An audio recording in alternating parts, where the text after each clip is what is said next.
जिसका योग 0 है। यानी अब हमको फिर से क्या करना है, हल करना है पहले का, लेकिन तीसरा पार्ट। तो हम लिखेंगे हल, और हम कर रहे हैं पहले का तीसरा पार्ट, तो सी ऐसे लिखेंगे हल पहला सी, लेकिन पहले क्वेश्चन का सी पार्ट हल कर रहे हैं। तो क्या लिखना है, योग। योग का मतलब क्या होता है, योग का मतलब बराबर, माइनस योग का मतलब, और एक तो वही का सब बोल दिया था।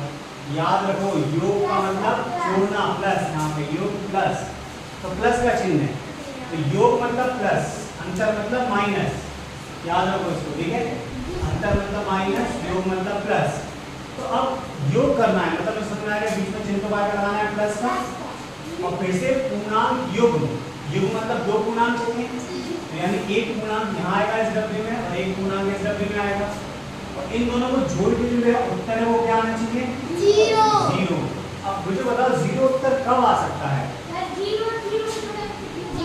तो एक ही पूर्णांक होगा, दो का होंगे, दो पूर्णांक, पूर्णांक युग्म मतलब दो अलग अलग पूर्णांक लिखना है हमको। 0 तो एक ही पूर्णांक है ना, जोड़े तो 0 आया, ऐसा कब हो सकता है कि जोड़ने पे 0 आया, तो ये कब पॉसिबल है, वैसे ध्यान से समझो कब होगा।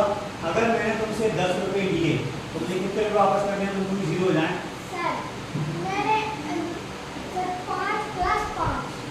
5 प्लस 5 तो 0 हो जाएगा।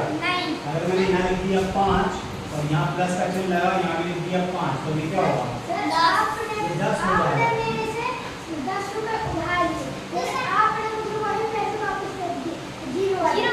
तो जो उधार लिए उसको कैसे लिखेंगे गणित में, जो उधार लिए उसको कैसे लिखेंगे गणित में, ऋण का चिन्ह लगा के, आ रहा है समझ में।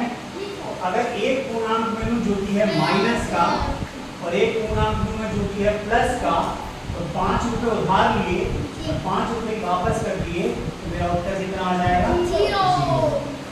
आ रहा है समझ में।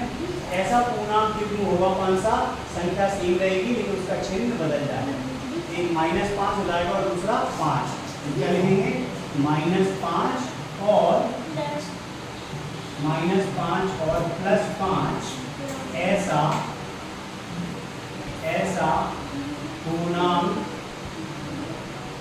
ऐसा पूर्णांक युग्म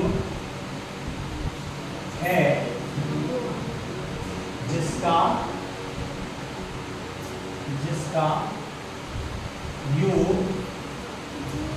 0 है। आ रहा है क्या समझ में। अब तुम्हें खुद से कोशिश करनी है कि इसके अलावा कोई और जगह बना सकते हो क्या, -5 के अलावा कौन सा हो सकता है, -3 और +3, उसका भी 0 आएगा, कोई भी ले लो। 0 आने के लिए यहाँ पे मैंने दिया -3, यहाँ लिख दिया +3, उसका भी 0 आएगा। यहाँ पे लिख दिया -12 और यहाँ लिख दिया +12, इसका भी 0 आएगा।